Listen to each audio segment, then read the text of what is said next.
गिराम वक़ार, नौजवान को ये चाहिए कि हुजूर सल्लल्लाहु ताला अलैहि वसल्लम के अखलाक पर अगर वो चलना चाहे तो मेरे नबी से पूछे, आका सबसे ज्यादा बरकत कौन से निकाह में है? हुजूर ने फरमाया, इन्ना अअज़मन निकाहि बरकतन ऐसरुहु मऊनतन औ कमा क़ाल रसूलुल्लाह सल्लल्लाहु अलैहि वसल्लम। मेरे आका सल्लल्लाहु ताला अलैहि वसल्लम की हदीस है, फरमाते हैं सबसे ज्यादा उस निकाह में बरकत होगी जिस निकाह में खर्चा कम किया गया हो। हुजूर पाक सल्लल्लाहु अलैहि वसल्लम ने फरमाया। अब इसका मतलब कंजूसी नहीं, बखालत नहीं, जिसकी जितनी हैसियत है उस एतबार से करे, अपनी हैसियत से ज्यादा टांग भी ना फैलाए, और अल्लाह ताला ने नेमतें दी है तो बखालत भी ना करे, गुरबा और मसाकीन को खूब खिलाए। इसलिए कि अल्लाह के नबी सल्लल्लाहु ताला अलैहि वसल्लम के तकरीबन 11 निकाह, उसमें सब अलग अलग किस्म के हुए हैं। जब हजरत खदीजा से निकाह हुआ था, हुजूर की उम्र 25 साल की थी और आप तिजारत कर रहे थे और तिजारत का माल था। आप सल्लल्लाहु ताला अलैहि वसल्लम ने जो निकाह फरमाया उसमें लोगों की दावत भी हुई।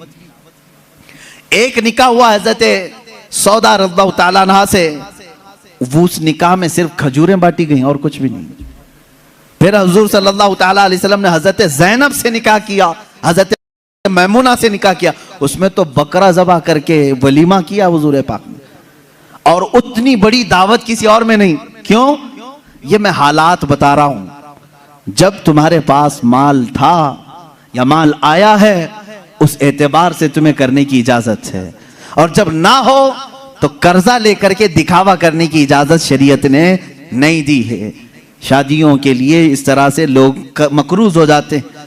कई लोग ऐसे हैं जो अपनी पता नहीं अजीज अजीज चीजें उठाकर बेचते हैं, नहीं सिर्फ 4 लोगों में मुझे मुंह दिखाना रहता है, मुंह दिखाना रहता है, निकाह करना है बेटी का, निकाह करना है फलां का। और आज के मुआशरे से मैं नौजवानों से कहूंगा, मेरे सुनने वाले जितने नौजवान हैं, अगर नबी से मोहब्बत करते हो इस मिलाद में एक अज़म कर लो, एक अहद कर लो, हम में से जिसका निकाह होगा, हम जिससे निकाह कर रहे हैं, हम ससुर के लिए बला बन के नहीं उतरेंगे। हाँ, आज बहुत सारे दामाद बला बन चुके हैं, बला हैं, वो वबा हैं, इसलिए कि बेटी एक बार दिया है और ये बीमारी जिंदगी भर की लगा लिया है। हाँ, कई लोग हैं ऐसे, कड़वी जरूर है मेरी बात, जिसने अपनी बेटी दिया है और वो पीछे लग गया है। कल ही एक खातून मेरे पास आई, शादी होकर के उसके 9 साल हुए हैं, बच्चे भी हैं। वो रोती हुई आई, कह रही है कि मेरी माँ, उसकी माँ बेवा है, उसके बाप का इंतकाल हो चुका था बरसों पहले, और बरसों पहले मेरे बाप की जो प्रॉपर्टी थी खानदानी, वो मेरी बेवा माँ को मिली है, वो कुछ लाख रुपए आ गए हैं। और जैसे ही मेरे घर में मालूम हुआ है, शोहर ने मुझे बाहर निकाल के घर भेजा है, जा तेरी अम्मा को जो प्रॉपर्टी में मिला है उसमें से 2 लाख मांग के लेके आ। मुआज़ल्लाह, भिखारियों से क्यों शादी करते हो? इस तरह के लोग जो अपनी औरत पर अपना महल सजाना चाहते हैं, उनकी हैसियत बहुत जलील है, बहुत जलील। मैं आपको बताऊं, तुम बर्बाद होना चाहते हो, जिसकी ख्वाहिश है वो मुझसे पूछ ले, मैं बता दूंगा।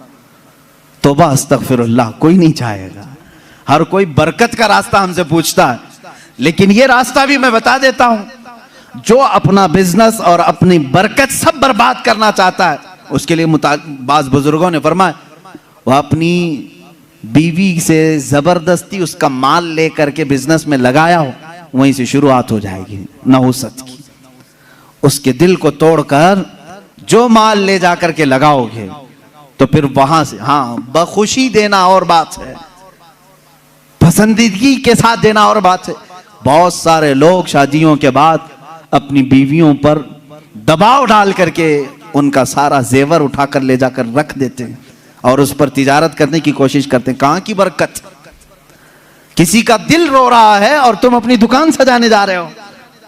तुम्हें तो शादी इसलिए करने का हुक्म हुआ था, एक कमजोर मखलूक तेरे निकाह में आ रही है, तू कमा और उसे खिला। यहां उल्टा हो गया, उसी से तू कमाना चाह रहा है, ये उल्टा नहीं हो गया? बहुत सारे लोग ये इंतजार में रहते हैं शादी होगी तो अभी मांगना क्या क्या है, कार मांगे कि बाइक मांगे और क्या क्या चीजें मांगे। उन भिखारियों से मैं कहता हूं कटोरा लो और गली गली घूमो, हर जगह जाओ, 1 साल में बहुत कुछ मिल जाएगा। और अगर तुम्हें शर्म आती है तो मेरे अजीजों, एक खातून से और उसके बाप से इस तरह के मुतालबे हरगिज ना करो। हाँ, मांगने के तरीके भी अलग अलग हैं। पहले खुलकर मांगते थे, बोलते थे ये चाहिए, लिस्ट आती थी, सारी लिस्ट आती है खातून के घर में, ससुराल। लेकिन अभी कुछ नहीं, हमारी कुछ भी ख्वाहिश नहीं है, एक अच्छी शादी करके भेजो, अच्छी शादी करो। अच्छी शादी का मतलब डेनिसन में होना चाहिए। मैं तो यहां नाम ले रहा हूं, तुम दबा करके अपनी ख्वाहिशों का जिक्र करो और उसी में दबे लफ्जों में सारी चीजें।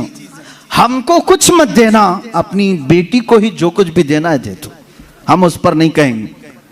और बाप बेटी को जो जो दे बाद में ताना मारेंगे, क्या तेरा बाप इतना नाअहल है, तुझे एक वॉशिंग मशीन नहीं दिया, तुझे एक पलंग नहीं दिया, तुझे एक तिजोरी नहीं दिया, तुम तो कह रहे थे कुछ नहीं चाहिए। अजीजा ने गिरामी, ये भी तरीका भीख मांगने का ही है। भीख मांगने, ये जहेज की लानतों को खत्म करो। जो वो अपनी खुशी से ले आए वो उसका माल है, तुम्हारा नहीं।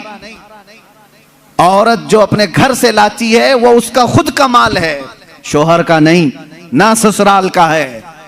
औरत जब तक चाहे उसे इस्तेमाल करे, वो इजाजत दे तो दूसरे इस्तेमाल करें। तुम शरीयत का मसला समझते हो? अगर उसकी इजाजत के बगैर किसी दूसरे ने इस्तेमाल किया उसके माल को, कल क़यामत के दिन उसकी पकड़ होगी, उसकी नेकियां जब्त की जाएंगी, तुम हुकूकुल इबाद में गिरफ्तार हो जाओगे। ये मसाइल हल्के नहीं हैं। इसलिए मेरे अजीजों, वो और होंगे। मुझे यहाँ मालूम है कि ये रिवाज क्यों आए जानते हैं? यहाँ पर हिंदुओं के यहाँ ये माहौल है, जहेज की रस्म बहुत खतरनाक बला है उनके यहाँ। आज भी औरतें जलाई जाती हैं जहेज के नाम पर। बाज स्टेट ऐसे हैं आज वहां जहेज के नाम पर बहुत खतरनाक मामलात ससुराल वाले करते हैं। ये रस्म और रिवाज पहले से चली आई, जिसकी वजह से आप लोगों ने ये अडॉप्ट किया। वरना मैं कहता हूं नौजवानों को, अरब में जाओ, शादी करना मुश्किल हो जाएगा। हाँ, वहां पर तुम क्या मांगोगे?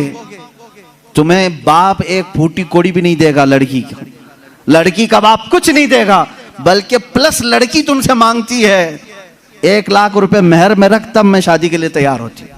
वहां औरतें मांगती हैं। सऊदी में तो आधा किलो पाव किलो सुन्ना मेहर में देना पड़ता है। बेचारे कितने नौजवान ऐसे कमाते कमाते मेहर की रकम 40 साल के हो जाते हैं। बाहर वहां अरब में आज भी ये रिवाज, औरत का हक है मांगना, मर्द क्या मांगेगा? यहां जो हमारा माशरा बदला है उसकी वजह हमारी सोहबत है, जो देख रहे हैं हम इधर उधर। ये सोहबत का असर है जो तुम्हारे यहां जहेज की लानत आ गई। इसे निकालो अपने हाथ से। और किसी भी औरत के घर उसके बाप पर बला बनकर के नाजिल ना हो। जब तुम बाप बनोगे तुम्हें पता चलेगा एक जिगर के टुकड़े को, बेटी को रुखसत करना कितना सख्त तरीन मामला होता है। मेरे अजीजों, जिन बच्चियों को हम अपने गोदों में पाले होते हैं, उन्हें बड़ी किए होते हैं, उन्हें पढ़ाए होते हैं, खिलाए होते हैं, हर ईद बकरीद पर उन्हें पहनाए होते हैं, इन नन्ही सी कलियों को जब बाप रुखसत करता है तो उसका कलेजा टूट जाता है। फिर तुम जानते नहीं, उसके घर से पूरी की पूरी जात लेकर के आ रहे हो, फिर उस पर प्लस तुम्हें और माल भी चाहिए, पैसे भी चाहिए। क्या ये रिवाज हमारे यहाँ नहीं है? रस्म करो तो लड़की के घर में, शादी करो तो लड़की के घर में। पूरे इस कार्यक्रम में सिर्फ वलीमा एक ही है जो मर्द के घर में होता है, बाकी क्या है? सब औरत के घर में करना है। बच्चा हो जाए चिल्ला उसके घर में। हाँ, जितने भी रस्म है, अरे शादी की तारीख फिक्स करनी है, तुम अपने घर में भी तो करा सकते थे, नहीं लड़की के घर में ही करेंगे जाके। जब जब जाएं पूरे खानदान को लेकर उतर जाएं, राशन खत्म हो जाए। ये बला नहीं है तो और क्या है? घर के किचन पर मुसीबत नाजिल होती है हर महीने 2 महीने में। ये इस तरह की हरकत किसी एक घर के साथ जो हो रही हैं, इस सिलसिले को कब खत्म करें?